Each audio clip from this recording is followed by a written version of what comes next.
Afghan authorities plan to release 900 more Taliban prisoners, as a rare ceasefire announced by the armed group entered its third and last day. There is a decision to release 900 today, National Security Council spokesman Javad Faisal told AFP news agency on Tuesday. But the exact number could vary subject to legal procedures, he added. The Afghan government also urged the Taliban to extend the three-day ceasefire, which is due to expire at midnight on Tuesday, 1930 Greenwich Mean Time. It is important to extend the ceasefire and, to avoid bloodshed, the Afghan government is ready to extend it, Javad Faisal, the spokesman for the Afghan National Security Advisor, told a news conference. The pause in fighting, which came into effect on Sunday to mark the Muslim festival of Eid al-Fitr, and the prisoner release offer hope of peace for the South Asian country ravaged by nearly 20 years of war. A U.S.-Taliban agreement signed in February in Qatar's capital, Doha, stipulated that the Afghan government would release up to 5,000 Taliban prisoners while the Taliban would free about 1,000 Afghan security forces personnel.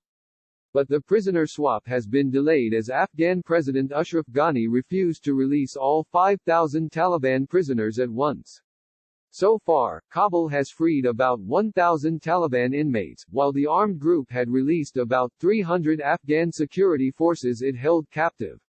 On Sunday, President Ghani's spokesman responded to the Taliban ceasefire offer by announcing plans to release up to 2,000 Taliban prisoners. On Monday, 100 Taliban prisoners were released as a goodwill gesture that will likely create a positive atmosphere before the so-called intra-Afghan talks envisaged in the Doha Agreement. The ceasefire, only the second of its kind in the 19-year conflict, has raised hopes of an extended truce that could pave the way for long-awaited peace talks between the Taliban and Afghan government. President Ghani has said his administration is ready to begin the negotiations, seen as key to ending the war in the impoverished country.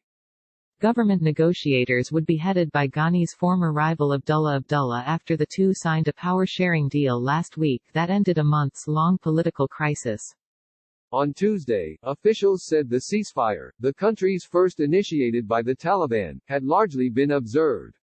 The Taliban's offer of a ceasefire came just days after its leader Hibatullah Akhundzada urged Washington not to waste the opportunity offered by the Doha Agreement that set the stage for the withdrawal of U.S. troops from the country after more than 18 years.